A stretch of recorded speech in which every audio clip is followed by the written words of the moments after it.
दोस्तों महिलाओं पर भी चल सकता है बच्चों के यौन उत्पीड़न का केस दोस्तों, और ये हाई कोर्ट का, दिल्ली हाई कोर्ट का बड़ा फैसला आया है। दिल्ली राजी, ये जजमेंट है दोस्तों 9 अगस्त 2024 का दोस्तों, और इसमें दिल्ली हाई कोर्ट ने पॉक्सो एक्ट को लेकर ये कहा है कि ये एक्ट पुरुषों के साथ साथ महिलाओं पर भी लागू होता है दोस्तों जय हिंद, नमस्कार, मैं एडवोकेट आशीष मिश्रा। दोस्तों लाइक कर दीजिएगा, शेयर कर दीजिएगा, सब्सक्राइब कर दीजिएगा, ताकि ये इन्फॉर्मेशन और लोगों को भी मिल सके दोस्तों। कि अभी सबसे पहले हम लोग समझते हैं दोस्तों कि ये पॉक्सो एक्ट की धारा है क्या दोस्तों। तो दोस्तों पॉक्सो एक्ट की धारा 3 और 5 दोस्तों, धारा 3 में पेनिट्रेटिव सेक्सुअल असॉल्ट दोस्तों, और धारा 5 में गंभीर पेनिट्रेटिव सेक्सुअल असॉल्ट को परिभाषित किया गया है दोस्तों, जिसके मुताबिक अगर कोई व्यक्ति किसी बच्चे के प्राइवेट पार्ट या मुंह को पेनिट्रेट करता है दोस्तों, या इसे पेनिट्रेटिव सेक्सुअल असॉल्ट माना जाता है दोस्तों इसे।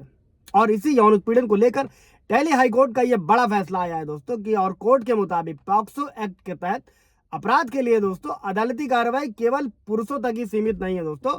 कोर्ट का यह फैसला पॉक्सो एक्ट के तहत मामले में एक आरोपी की याचिका पर सुनवाई के दौरान आया है दोस्तों, और जहां महिला याचिकाकर्ता ने प्रावधान में शामिल ही शब्द को आधार बनाकर उसे आरोपी ना बनाए जाने की दलील दी थी दोस्तों। साधारण शब्दों में महिला के ऊपर केस चल रहा था। महिला ने एक्ट में लिखे ही के परिभाषित करते हुए बताया कि उसे लेकर महिला को नहीं किया जा सकता है, इस एक्ट के तहत लाया नहीं जा सकता है। इसी पर यह दिल्ली हाईकोर्ट का फैसला आया है, और इसी केस की सुनवाई करते हुए दोस्तों कोर्ट ने यह कहा है कि पॉक्सो अधिनियम ये जो यौन अपराध से बच्चों के संरक्षण के लिए बनाया गया, और कोर्ट के मुताबिक महिलाओं पर भी यौन अपराधों से बच्चों का संरक्षण पॉक्सो एक्ट के तहत आपराधिक मुकदमा चलाया जा सकता है महिला के विरुद्ध भी दोस्तों। और हाई कोर्ट ने अपने फैसले में यह साफ कर दिया है कि यह अपराध केवल पुरुषों तक ही सीमित नहीं है दोस्तों, क्योंकि केस में आरोपी ने यह तर्क दिया था क्योंकि वो एक महिला है, इसलिए उसके खिलाफ पेनिट्रेटिव सेक्सुअल असॉल्ट का अपराध नहीं बनाया जा सकता है दोस्तों। और साथ में ही आरोपी यानी कि महिला ने यह भी दलील दी थी कि प्रावधान को, इस एक्ट को पढ़ने से यह पता चलता है कि इसमें पुरुष संबोधन के उपयोग में आने के लिए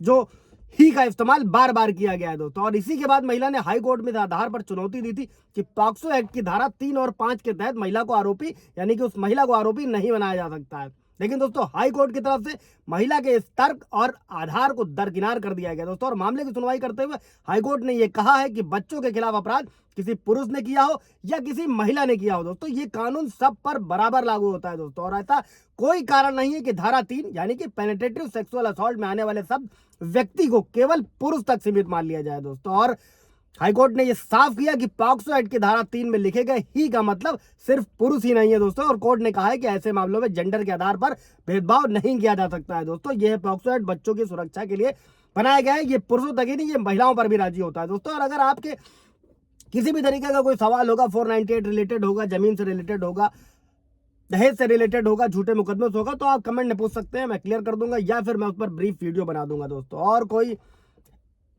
थैंक यू।